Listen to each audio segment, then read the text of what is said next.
Sejam muito bem-vindos e bem-vindas ao nosso minicurso Inclusão, Cultura Surda e Noções de Libras no IFAL. Eu me chamo Hermas e esse minicurso é parte integrante do meu produto educacional em nível de mestrado do Programa de Pós-Graduação em Educação Profissional e Tecnológica, Prof. EPT, aqui no IFAL. O nosso minicurso se organizará da seguinte forma: pelo Google Classroom e por essas aulas, videoaulas gravadas. Essa é a nossa primeira aula. Então, primeiro a apresentação no Google Classroom, depois essa nossa primeira aula, depois a atividade 1 no Google Classroom e assim sucessivamente. Nós teremos 3 aulas, essa primeira sobre inclusão e cultura surda e a segunda e terceira é sobre a Libras. Espero que vocês aproveitem bastante o nosso mini curso. E só recapitulando, aula 1, após a aula 1, atividade 1 no Google Classroom. Após a aula 2, atividade 2 e assim sucessivamente. Só uma observação. Eu irei fazer pausas para os slides entre um e outro, entre 5 a 10 segundos, porque a Libras é uma língua visual. Então, caso haja discentes surdos assistindo a esse mini curso, é possível eles assistirem, olharem os slides e depois olhar a interpretação em Libras. Tudo bem? Esses slides também já estão disponíveis no mural do Google Classroom, lá na atividade 1.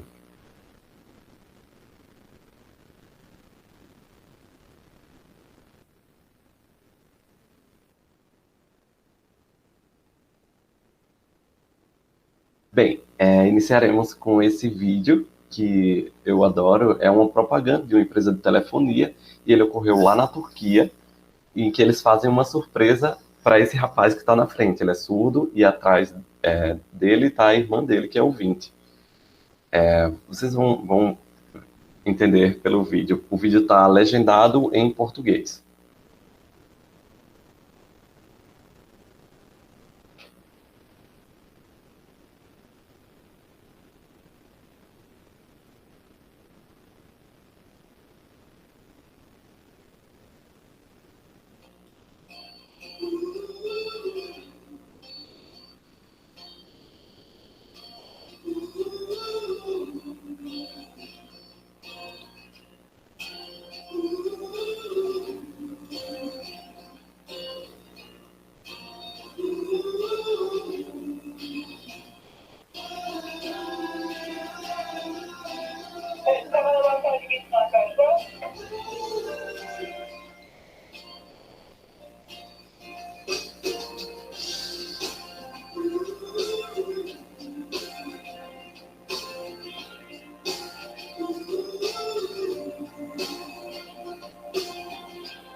Então, o que vocês acharam do vídeo? O que vocês sentiram ao assistir o vídeo? Esse vídeo eu coloquei para nós imaginarmos como seria uma realidade plenamente acessível para os sujeitos surdos sinalizantes.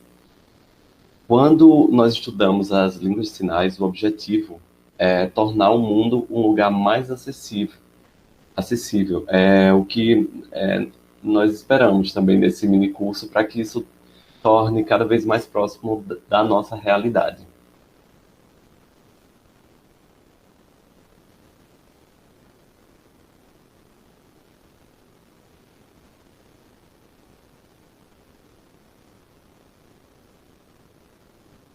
Então, e o que é inclusão?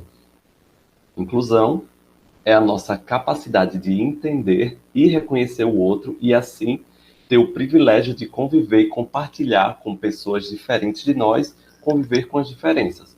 A educação inclusiva acolhe todas as pessoas, sem exceção. Essa citação veio de uma teórica muito relevante, que é referência para a escola e educação inclusivas aqui no Brasil, que é a Maria Teresa Egler-Mantuan. Esse é o livro de referência, o livro Inclusão Escolar, o que é, por quê e como fazer. Bem, e o que seria essa inclusão no ambiente escolar? Seria esse processo pedagógico e social que tem essa estrutura de acessibilidade para o aluno, que pensa essa atenção para saber e compreender o momento do aluno.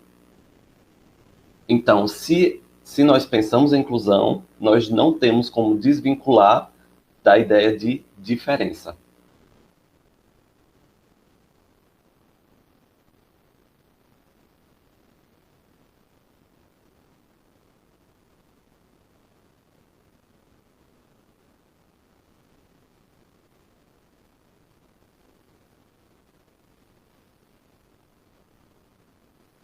Bem, como vocês veem na imagem, aparecem 4 panoramas quando se pensa em inclusão da pessoa com deficiência. E eu usarei os exemplos, o ambiente escolar como exemplo, para falar a verdade. Vemos aqui 4: exclusão, segregação, integração e inclusão. Na exclusão, seria esse extremo, na verdade, quando não há nenhum acesso ao aluno que é uma pessoa com deficiência. Um exemplo seria que nem mesmo esse aluno poderia ser aceito para fazer a matrícula, ele nem entraria na escola, estaria externo à escola. Nessa segunda perspectiva, esse panorama de segregação, seria pensado em espaços próprios para as pessoas com deficiência. Um exemplo seria uma classe específica, uma escola específica direcionada. Esse não seria um espaço para inclusão, pensando na segregação. Em relação à integração, seria a inserção do aluno na escola. Porém, ele não teria esses meios para acessibilidade ou para a especificidade do aluno. Ele não seria inserido nesse sentido. Um exemplo seria um aluno surdo dentro da sala de aula, mas que nessa sala não haveria intérprete nem acompanhamento pedagógico. Já numa perspectiva de inclusão, o discente surdo estaria junto dos discentes ouvintes em sala de aula, e nesse espaço haveria intérprete de Libras e Língua Portuguesa e esse apoio pedagógico. Nós pensamos a UIFAL como uma escola inclusiva nesse sentido, porque há intérprete em sala de aula e há esse apoio pedagógico pelo NAP, pelo Núcleo de Acessibilidade. Eu trouxe também uma observação que é recente, referente à Lei 14.191, de agosto de 2021. Essa lei, ela trouxe uma nova modalidade, que é a modalidade de educação bilíngue de surdos. Essa alteração da lei foi feita na LDB, ou LDBEM, que é a Lei de Diretrizes e Bases da Educação Nacional, e foi inserida essa nova modalidade. Essa educação bilíngue de surdos é uma luta da comunidade surda já há anos, e que foi galgado e conseguiu agora em 2021. E esse processo é contínuo. Eu vou ler agora um artigo da lei que fala o que seria essa escola bilíngue, essa educação bilíngue, essa modalidade. Entende-se por educação bilíngue de surdos, para o efeito desta lei, a modalidade de educação escolar oferecida em língua brasileira de sinais, Libras, como primeira língua, e em português escrito como segunda língua, em escolas bilíngues de surdos, classes bilíngues de surdos, escolas comuns ou em polos de educação bilíngue de surdos, para educandos surdos, surdos cegos, com deficiência auditiva sinalizantes, surdos com altas habilidades ou superdotação, ou outras deficiências associadas, optantes pela modalidade de educação bilíngue de surdos. Ou seja, não é uma exigência. Como é uma luta da comunidade surda, há agora essa possibilidade do surdo escolher, porque também consta nessa lei que cabe ao surdo escolher, ou no que couber aos pais ou responsáveis, se ele continua na escola comum, nessa escola inclusiva, ou nessa perspectiva de educação bilíngue. Na escola inclusiva, há todos esses alunos juntos, alunos ouvintes, alunos surdos, as aulas são ministradas em língua portuguesa e há o intérprete de Libras, como esse espaço do IFAL, por exemplo, né, atualmente. No caso da escola bilíngue, a escola já seria ministrada em língua brasileira de sinais. Então, o português só caberia como segunda língua, uma língua escrita. Então, os professores já ministrariam sinalizando em língua de sinais. Nessa perspectiva da lei, também busca preservar, incentivar a identidade da comunidade surda, cultura surda de um modo geral, também materiais didáticos direcionados à visualidade dos discentes surdos, e esse minicurso busca aproximar dessa perspectiva bilíngue, para que todo o ambiente escolar possa, sim, o ambiente inclusivo possa também ter um contato, um acesso, um conhecimento acerca da identidade, cultura e principalmente da Libras.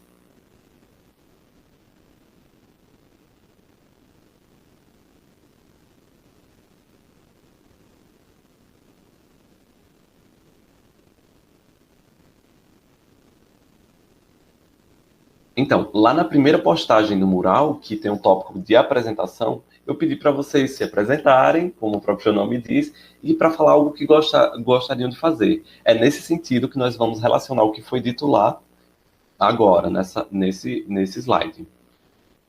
Então, o processo de inclusão consiste em compreender que todos somos diferentes. Somos sujeitos únicos, singulares, heterogêneos. Não cabemos plenamente em quaisquer arranjos. Também é uma citação da Mantuan nesse livro que eu falei. O que isso quer dizer? Essa questão da inclusão. Porque na inclusão, cada um é diferente e não há um modelo pronto. Nós somos diferentes. Todos os alunos, de uma forma geral, são diferentes, têm gostos e vontades diferentes. Não é porque o discente surdo, que ele é um discente de determinada forma, e ouvinte de outra. Não. Nós todos somos diferentes. Então, não basta que tenha um intérprete em sala de aula para alguns discentes surdos. Não necessariamente será suficiente, porque nós somos diferentes. Alguns surdos utilizam tecnologia assistiva e assim por diante. Nós vamos falar um pouco depois, quando falarmos de identidade surda. Então, no gosto que eu pedi para citar o que vocês gostavam de fazer, é porque nós somos diferentes, de um modo geral. E a inclusão é esse espaço em que há essas pessoas diversas. Eu gosto, por exemplo, de assistir série. Tem gente que pode gostar de jogar vôlei ou futebol, e nós somos diferentes. Todos somos diferentes na inclusão. E nós buscamos um espaço em que todos possam interagir. Que bom que nós somos diferentes, né?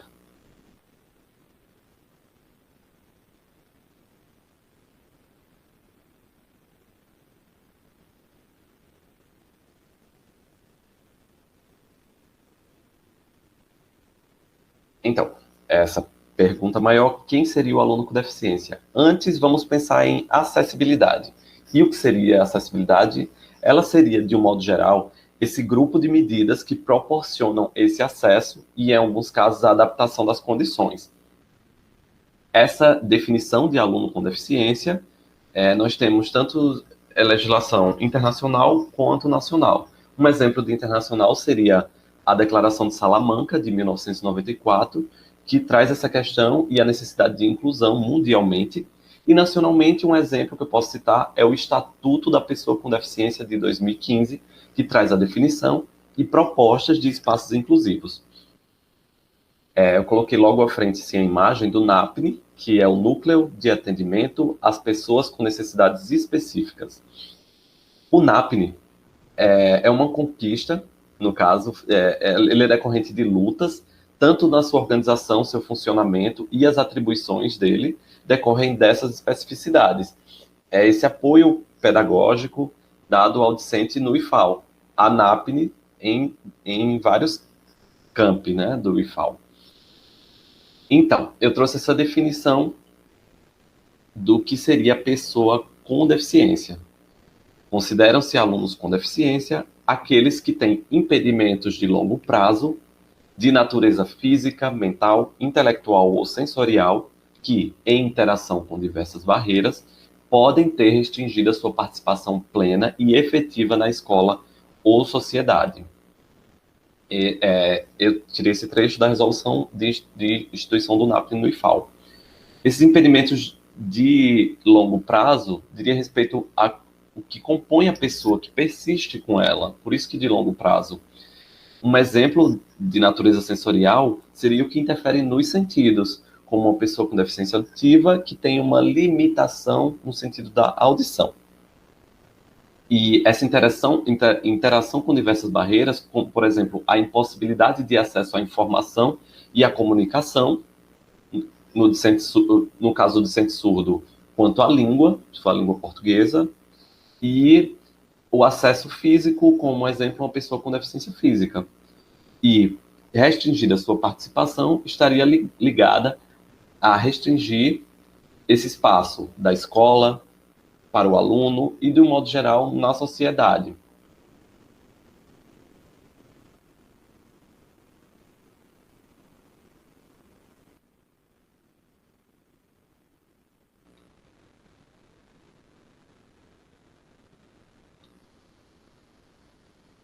Qual terminologia utilizar?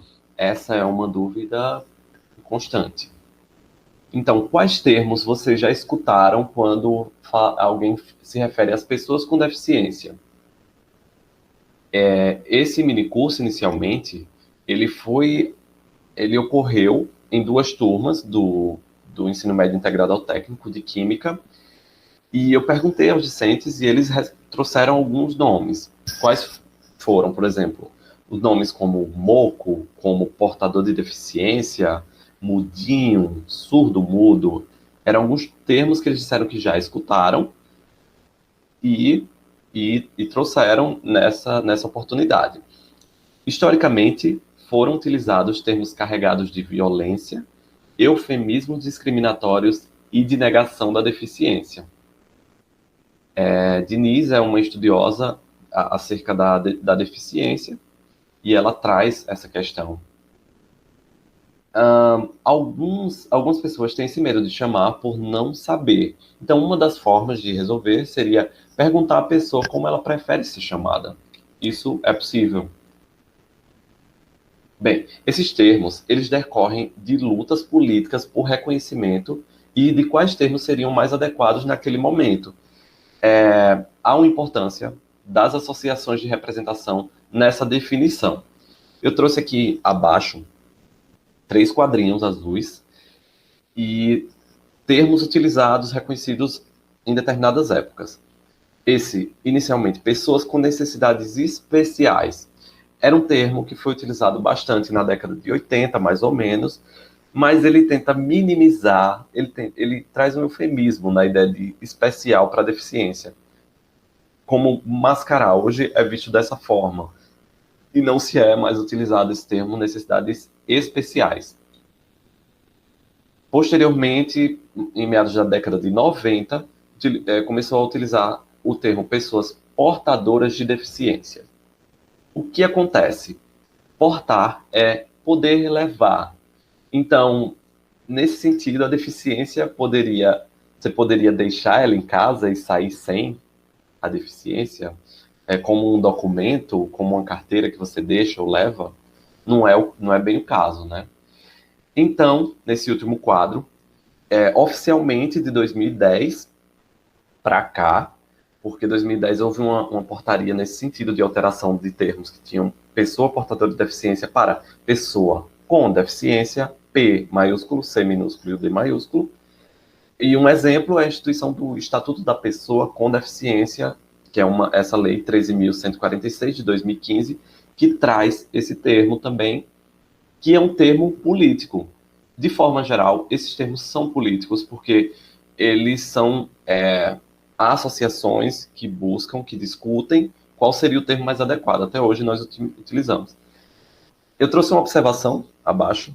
No caso no âmbito educacional, nós podemos nos referir a pessoas com necessidades específicas, como é o próprio termo que consta no NAPNE. No caso do surdo, nós veremos agora, prosseguindo.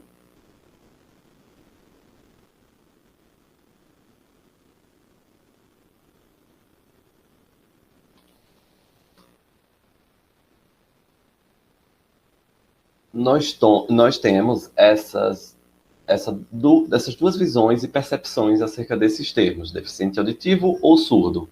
E eu não venho aqui dizer que uma visão é certa, outra é errada, mas sim que são visões diferentes sobre a mesma situação. A visão clínico-terapêutica e a visão socioantropológica e cultural. Na clínico-terapêutica, nós analisamos, são vistos a surdez por graus e níveis dessa perda auditiva. Então, se for mais baixa, leve ou moderada, no caso, ele seria deficiente auditivo, e no caso de uma perda auditiva profunda, ele seria surdo. Essa seria a divisão nessa visão. E a surdez é vista como algo a ser corrigido, tratado. Nesse caso, se busca a normalização do sujeito surdo, aproximar desse modelo ouvintista. E o que seria isso? A maioria de nós, no caso ouvintes, vivemos nessa realidade de privilégio, uma vez que nós somos ouvintes numa sociedade constituída para ouvintes. No Brasil, nós utilizamos a língua portuguesa, nós oralizamos, falamos, escutamos dessa língua, nós ouvintes, e pensamos como ouvintes, e isso acaba impondo sim, situações aos surdos. É como se a regra fosse o ouvinte e como se o surdo precisasse se adequar a essa situação. É nessa perspectiva que se imagina os implantes cocleares e as cirurgias que são feitas, visto como um defeito, algo que precisa ser consertado para se aproximar do sujeito ouvinte. Essa normalização, essa aproximação. O sujeito, no caso, é determinado pela deficiência, nessa visão. Já no que diz respeito à visão socioantropológica cultural, o surdo é percebido pela experiência visual, por esse modo de participar, de reconhecer a realidade e de perceber o mundo. A deficiência é vista como uma diferença em um sentido político, histórico e cultural. Ele não mais é visto como um defeito ou algo que precisa ser consertado. Em geral, por compartilharem dessa língua de sinais. As pessoas que se reconhecem surdas, nessa visão, elas compartilham da língua de sinais. O surdo seria esse sujeito que compartilha da cultura e da língua de sinais, em oposição ao deficiente auditivo, que preferiria ou que não teria a possibilidade, né, de adentrar nessa cultura surda ou de conhecê-la. A cultura surda é um ponto fundamental nessa visão antropológica para o surdo, e é a posição a que eu me filio na minha pesquisa. Bem, eu trouxe como exemplo também o filme O Som do Silêncio. É um filme de 2020 que ganhou o Oscar em 2021. E, em resumo, é um baterista que ele vai perdendo a audição e ele não sabe como reagir, como continuar a vida, porque ele trabalha com audição. E durante o filme ele vai se situando, no caso, entre essas percepções da surdez e dessa vivência da surdez dele, tanto como algo a ser consertado, quanto dessa vivência da cultura surda.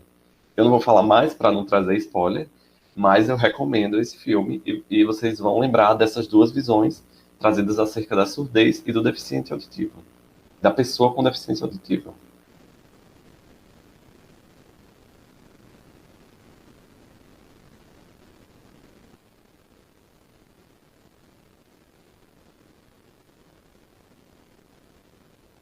Então, cultura surda. O que seria cultura surda? É esse jeito de o surdo, do sujeito surdo entender o mundo e de modificá-lo a fim de torná-lo acessível e habitável, ajustando com as suas percepções visuais, que contribui para a definição das identidades surdas e das almas das comunidades surdas. Isso significa que abrange a língua, as ideias, as crenças, os costumes e os hábitos do povo surdo. Quem trouxe essa afirmação foi Karin Strobel. É uma teórica importantíssima, ela é professora lá da Universidade Federal de Santa Catarina. Nesse livro aqui, como vocês veem, o livro As Imagens do Outro sobre a Cultura Surda. Ela traz também esses artefatos culturais relacionados à cultura surda, que são próprios dessa cultura e que são atitudes do ser surdo, do se perceber surdo, de ver e modificar o mundo. E ela detalha esses artefatos. Quais seriam eles? Eu vou dizer rapidamente para que vocês tenham ciência e conheçam um pouco mais. São a experiência visual, o desenvolvimento linguístico, a família, a literatura surda, a vida social e esportiva, a política e, além das artes visuais e dos materiais. Eu vou falar um pouco sobre cada um. Em relação à experiência visual, seria essa percepção pelos olhos, a utilização do corpo, das expressões faciais na sinalização, de uma forma de expressão e recepção. Como se percebe, os olhos são essenciais para o sujeito surdo em relação a essa experiência visual do sujeito, e não pela audição. Outro artefato seria o desenvolvimento linguístico. Por quê? Porque a Libras é uma língua visoespacial, diferente da nossa língua portuguesa, que é oral auditiva. Então, essa expressão e percepção e desenvolvimento da língua se dá nesse sentido, com esses sentidos diferentes. Outro artefato seria a família. Por quê? Em geral, a maioria dos discentes surdos nascem em famílias ouvintes. Então, há esse contato do surdo com a família de forma diversa. Em geral, a família ouvinte também não tem conhecimento da Libras ou do desenvolvimento linguístico do surdo de um modo geral. Então, esse desenvolvimento, esse contato com a família é essencial. E também há os surdos que nascem em famílias surdas, já em contato direto com a Libras desde a infância, como primeira língua nesse caso. Em relação à literatura surda, eu posso trazer como exemplos poesias, o slam surdo, livros em escrita de sinais. Não sei se vocês sabiam, mas a Libras não é dependente da língua portuguesa, e também há escrita de sinais, e há livros escritos nessa língua. Interessante, né? Um outro artefato surdo seria, um artefato cultural seria a vida social e esportiva. Os surdos, eles têm espaços de encontro. Em setembro, conhecido como Setembro Surdo, em razão do Dia do Surdo ser nesse mês, eles fazem vários eventos voltados à comunidade surda. Um deles, aqui em Maceió, é o Surdense, que é uma festa organizada pela comunidade surda. Outra curiosidade também, em relação à vida esportiva, é que a Olimpíada direcionada só aos sujeitos surdos e organizada pelos surdos, porque nas Paralimpíadas os surdos não se fazem presentes. A política também é um artefato cultural. É constante na luta da comunidade surda. Essas lideranças surdas buscam várias questões. A inserção da educação bilíngue, por exemplo, na LDB, em 2021, é uma constante de luta da comunidade surda. E também há lideranças surdas de Alagoas que buscam a inserção como disciplina obrigatória e mais profissionais na área, aqui em Alagoas, em Maceió e em outras cidades também aqui do estado. Outro artefato cultural são as artes visuais. E também, por exemplo, teatro surdo, obras artísticas nesse sentido. Não sei se vocês já repararam, mas os aplausos, as palmas sinalizadas na Libras são diferentes. O habitual aplauso dos ouvintes é assim, e o aplauso da comunidade surda. Você pode reparar que, se há um auditório, visualmente é muito mais perceptível. Outro artefato são os materiais. Eu vou destacar algumas tecnologias utilizadas que fazem parte da cultura surda. A campainha luminosa é um exemplo.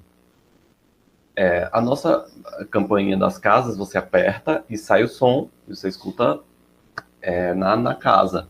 Mas para a comunidade surda não faz muito sentido. Então, o mesmo sistema de apertar, só que ao invés de sair o som, uma luz pisca. Eles geralmente colocam em pontos estratégicos, na sala ou no quarto. Então, vendo a luz piscando, aí sabe que tem gente na porta, é a campainha luminosa.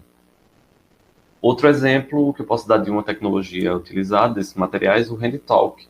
O HandyTalk é um aplicativo de tradução do português para Libras, e agora também eles utilizam na língua americana de sinais, eles têm feito essa tradução.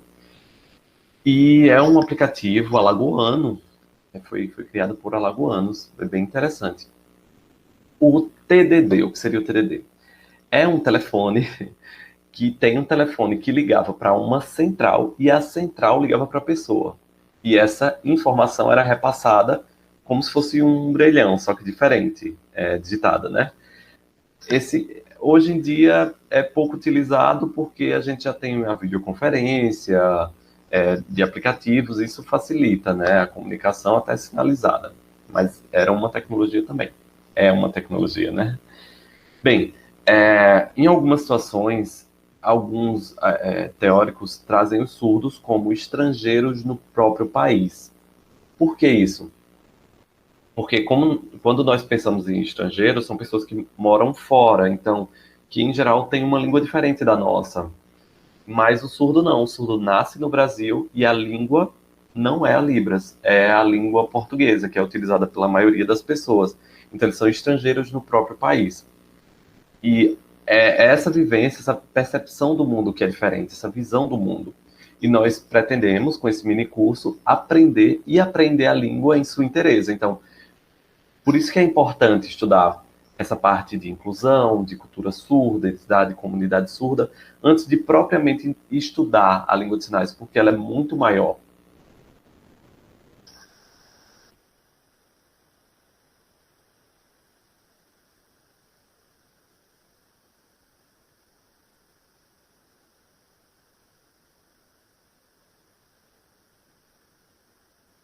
Em relação à comunidade surda, quem seria a comunidade surda? Seriam grupos de sujeitos surdos e ouvintes que participam e apoiam ativamente e compartilham com as pessoas surdas interesses comuns no sentido de alcançar esses objetivos em determinada localização. Então, ela contempla tanto os ouvintes quanto os surdos. Um exemplo são os membros de família, os intérpretes, os professores, os amigos de surdos, entre outros. Então, toda essa gama, não são só os surdos que estão na comunidade surda. Nessa imagem aí, é uma moça perguntando o nome ao rapaz, uma sinalização em Libras, esse sinal.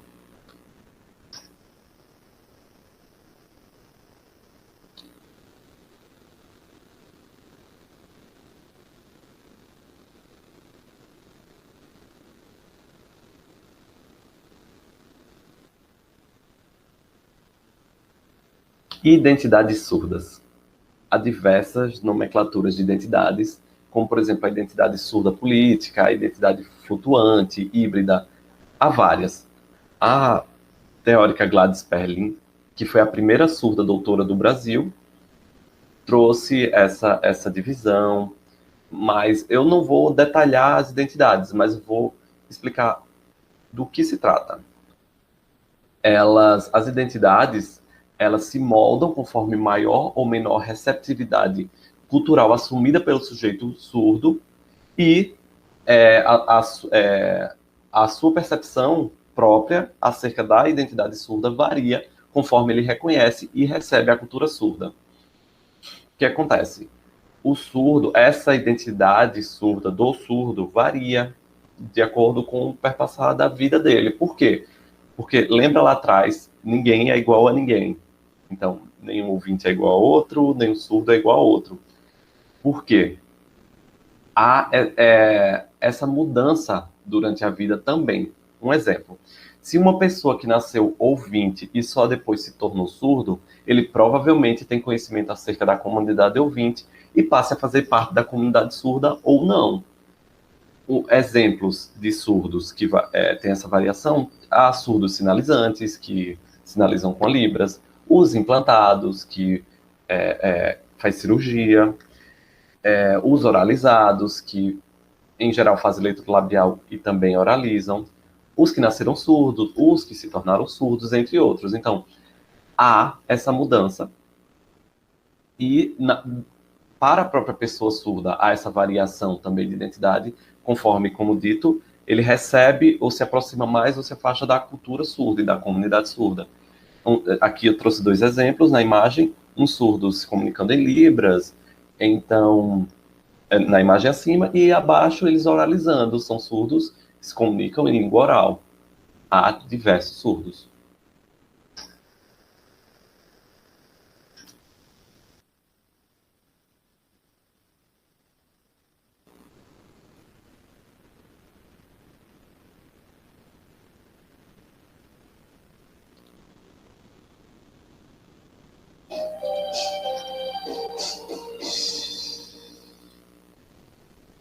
Eu sou surdo, tenho muito dificuldade. Por isso eu sou surdo, colega. Eu surdo de peça montar, comunicação surda, comunicação entre os surdos, geralmente a visual, impressão facial, o corpo, a mão, leitura labial, porque nós temos limites na audição. Sabe, as habilidades que a gente chama o surdo de mundo. Porque tudo tem forma. Eu grito de ouvido e a minha publicar pela é uma pena. E você está vindo. Eu não quis chutar, se tudo estaria completo.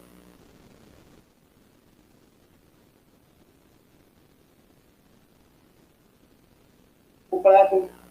Não? Apenas só uma então. E se eu não sei o que está de guerra, o resto do meu corpo também de uma. Tapi hal tertentu pada tak berarti berarti saya tapi itu terjadi terus terjadi hal yang sakit bukan tentang kebenaran itu jadi paling belum pada itu tudo não parece precisa ter cara que parece tudo tá ou de ele está tudo mudare intero di libro anche delle 30 anni fa ottimi ma come fare chi sul tempo diretto aspetta multidao perché mi dà cazzo anche me male preti e poi tudo, não tá cabendo, rodeio, vídeo.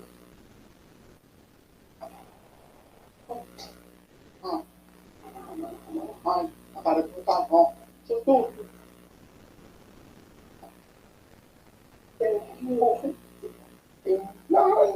O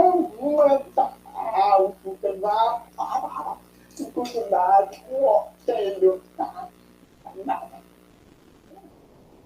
O que é que tudo? Tem gente de tudo, mas não pensa.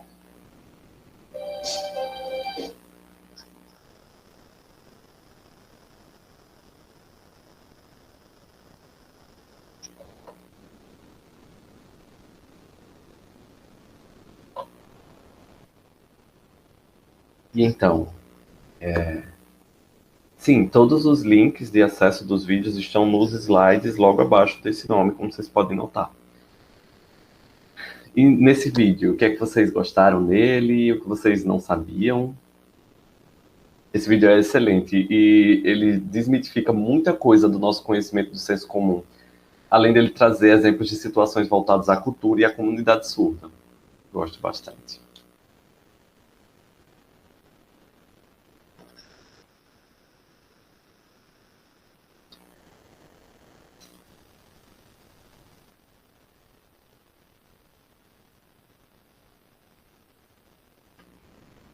Agora eu vou falar um pouco sobre a história da educação de surdos no Brasil.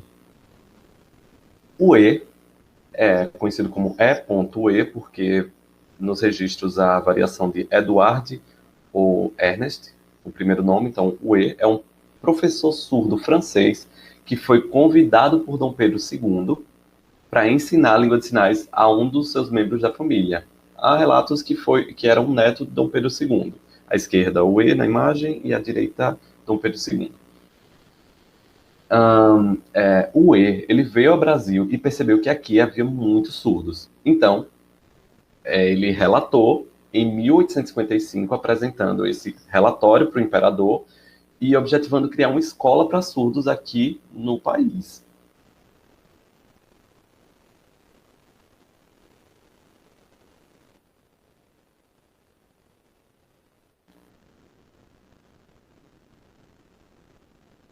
Continuando, em 1857, o Instituto Imperial de Surdos Mudos, à época ele tinha esse nome quando foi criado, e ele funciona até hoje, em 2021, como uma instituição de referência da educação de surdos no Brasil. E é um órgão do MEC atualmente. Hoje, ele se intitula Instituto Nacional de Educação de Surdos, conhecido como INES. E essas abaixo são algumas fotos do INES.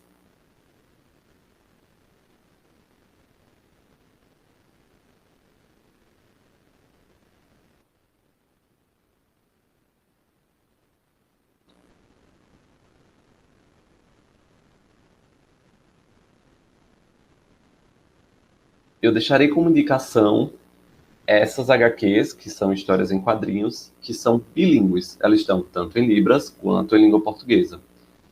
É possível acessar pelo link pelos slides, que eu deixei lá no tópico, na atividade 1. Bem, é da letraria e todas trazem como temática o surdo. Há essas e já há outras também, atualmente. Eu vou comentar um pouquinho sobre essa primeira, que tem o título O Congresso de Milão. Ela é relativa ao Congresso de Milão. E o que foi esse congresso? Foi um fato que ocorreu em 1888, lá na Itália, e que foi decidido, imposto, na verdade, o oralismo. E o surdo não poderia sinalizar mais, apenas falar, oralizar. Essa decisão ela perdurou por aproximadamente 100 anos e é considerado por muitos como um retrocesso. Porque à época já existia escola de surdos e com sinalização.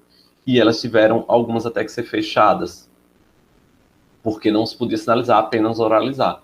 O INES era um exemplo, e esses surdos que ficavam internos em algumas escolas para surdos tiveram que voltar às suas cidades. Muitos desses surdos que retornaram às suas cidades, eles acabaram criando associações de surdos. Isso ocorreu no Brasil inteiro.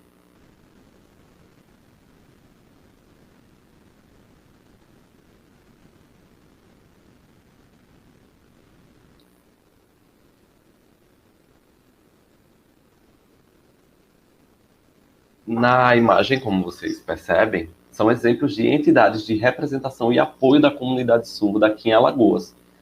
Eu trouxe algumas imagens. A primeira da ASSAL, que é a Associação de Surdos de Alagoas. Logo abaixo, o CAIS, que é o Centro de Capacitação de Profissionais, e também para o atendimento de pessoas com surdez. Quanto a termos, é possível utilizar tanto surdo, pessoa com surdez, aluno surdo, são termos utilizados. Há também o IRIS, como se percebe, que é o Instituto Bilíngue de Qualificação e Referência em Surdez.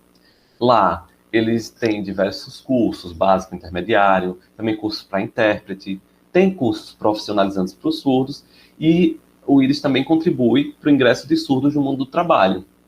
Ele tem um trabalho bem interessante nessa área. Outro exemplo que eu decidi trazer foi a AAP, que é a Associação dos Amigos e Pais das Pessoas Especiais.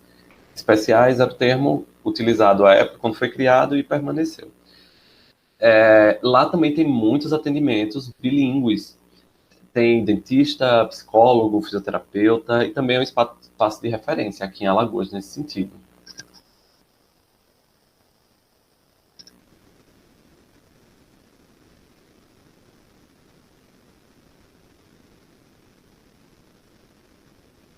Eu decidi trazer também alguns surdos do Brasil e de Alagoas, que são exemplos da luta da comunidade surda. Há diversos surdos, eu poderia listar vários.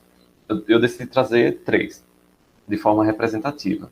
A Ana Regina Souza Campelo, ela é uma professora de Libras, ela já foi presidente da FENES, que é a Federação Nacional de Educação e Integração de Surdos. Ela lutou e luta pelas causas surdas, e ela, junto com a comunidade surda, conseguiu aprovar a Lei de Libras em 2002 e o Decreto 5626 de 2005, além de outras legislações seguintes. Ao centro tem a foto do professor Adeilson da Silva Alves. Ele é professor de Libras na UFAL, lá no campus de Almiro, e ele também atua nessas causas de luta da comunidade surda, só que alagoana. Ele luta pela inserção da Libras nas escolas estaduais e municipais. A última imagem é a Vanessa Lima Vidal. Ela foi Miss Ceará em 2008 e ficou em segundo lugar no Miss Brasil. Ela é doutoranda na UFAL em Linguística e também docente na Universidade Federal do Ceará. Também luta pelas causas da comunidade surda.